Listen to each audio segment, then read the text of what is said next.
Session is on a couple of things. First of all, it's on connections, and the second section is on communication. They both come together as very, very important to what we do and how we live our life.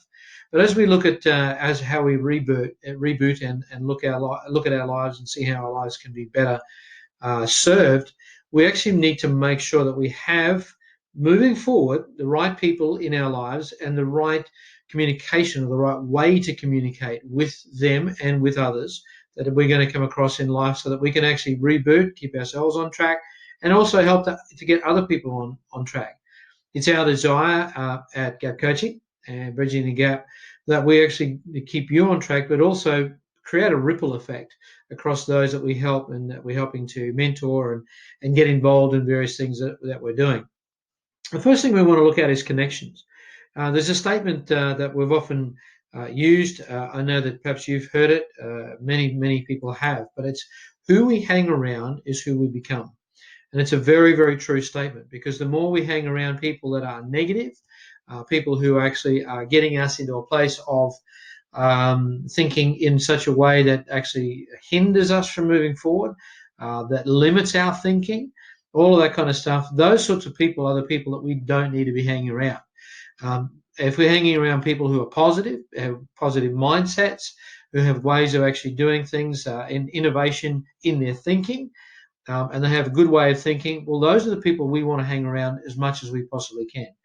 There are people who we need to uplift, and of course that's extremely important too, and we connect with those people. But if the people that we're connecting with are all people who we're lifting up and constantly encouraging, if we don't have someone else around us, some other good people around us that actually lift us up, then what happens is we end up getting dragged down into the pit of despair, so to speak, with those people that are already in that place. If not, if we're with positive people, then what happens is this. Very simply, we actually start to really lift ourselves, and then of course we can lift others, and of course that ripple effect I spoke about really takes place.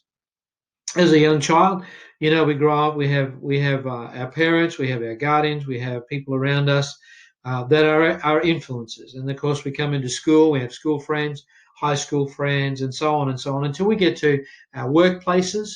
And then, of course, into churches and other organizations and community organizations that we might get involved with. And all those sorts of people influence us in different ways. And, of course, we can be an influence on them and positively as well, or negatively if we choose to do so. Hopefully that's not the case in any of your situations. But the reality is this, that we're actually influenced by those people, and we can actually be connected with them, and being connected with them can create good things or not so good things.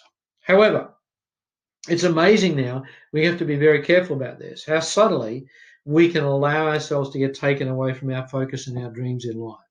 When someone comes along and says, oh, look, no, I wouldn't try that. I gave it a go. It wasn't really worth it.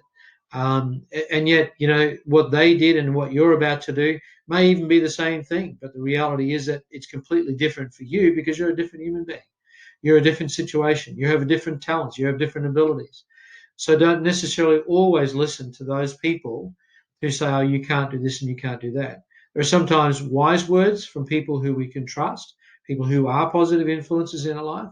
But the reality is that there are oftentimes people who want to pull you back because they don't want you to accomplish more than what they did. And in fact, if you accomplish more than they do, well, then they get upset because they didn't get it done, and then they start to feel guilty and they don't want you to feel that.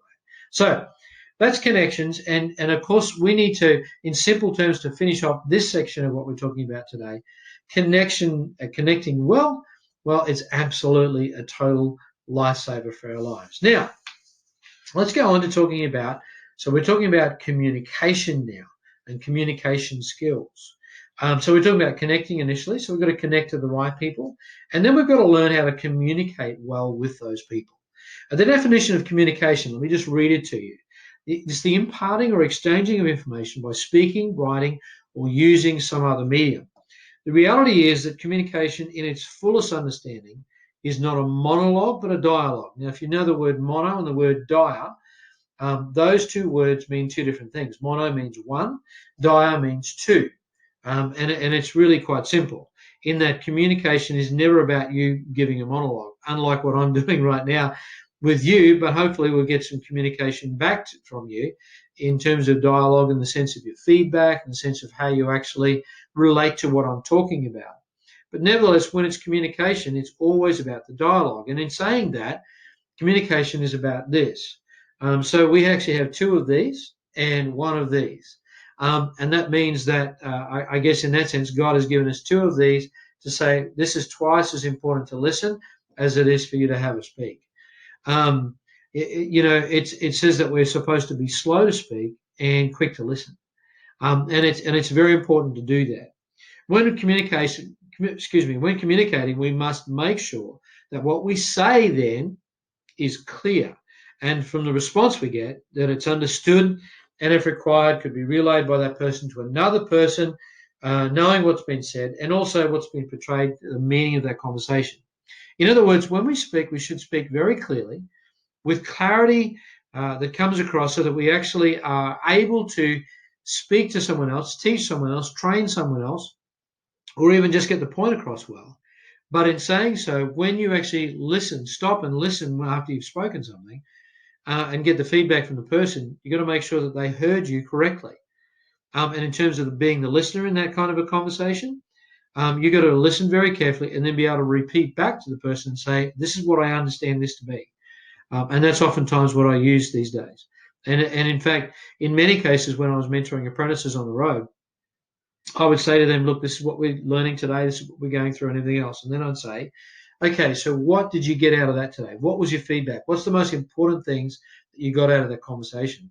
Then I'd get them to go over certain things that were important to them and over the information they received. And inevitably, in many cases, they had gotten a hold of the things that were important to them, and also that were important for me to get across to them.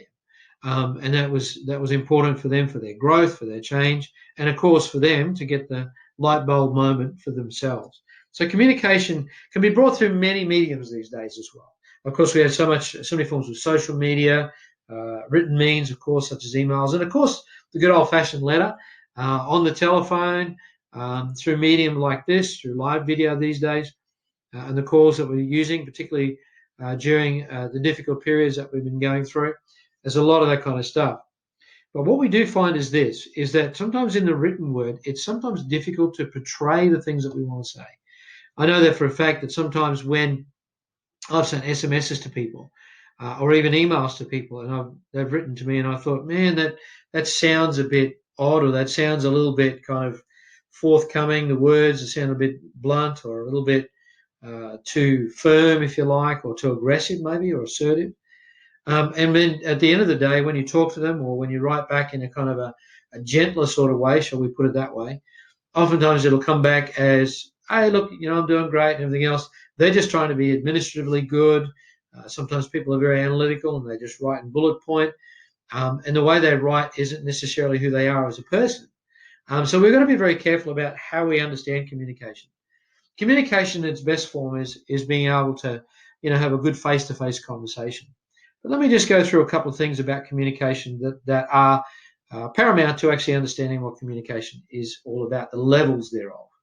First of all, there's what I would term as level one, if you like. On the bottom level, we'll call it that way.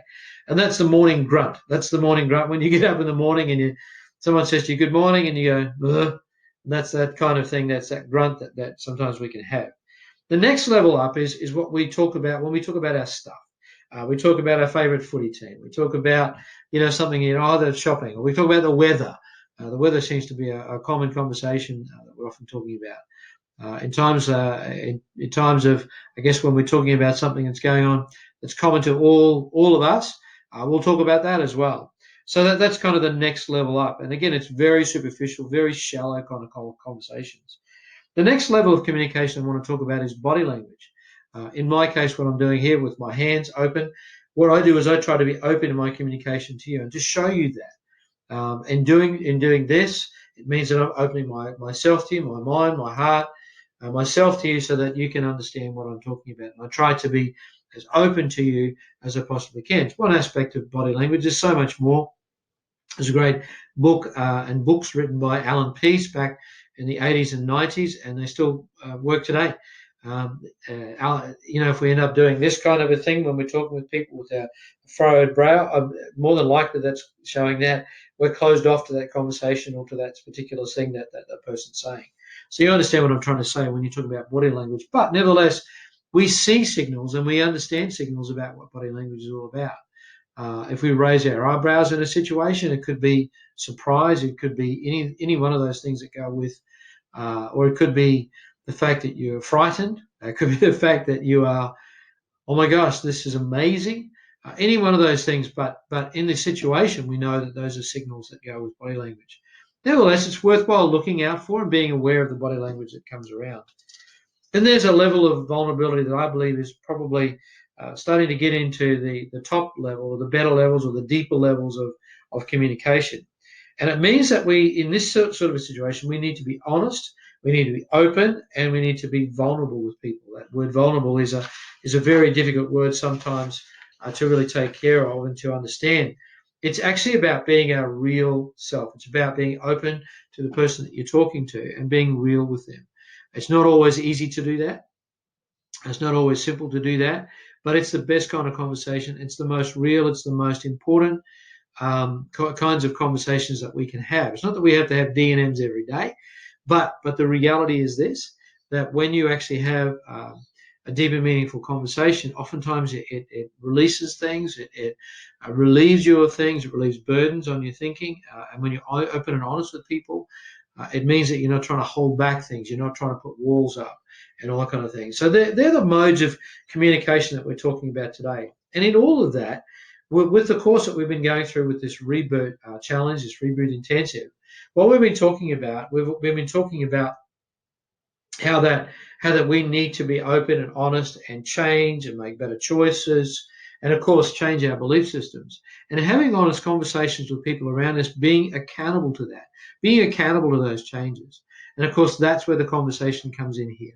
That's where the connections are good. You need to have the right connections and of course the right communication with the people that were around us. So that's all said, that completes our communication and connections video today. And we thank you so much for being a part of all of this. And we look forward to chatting with you even more as time goes along. We look forward to your feedback from this and the worksheets that we're forwarding along to you today. Have a fantastic rest of your week or your weekend, depending on when you're watching this. But in all that said, I'm looking forward to hearing and getting feedback from you from this particular course, this module that we've been looking at. This is Sandy signing off from Gap Coaching and Bridging the Gap Community. Goodbye and God bless for now.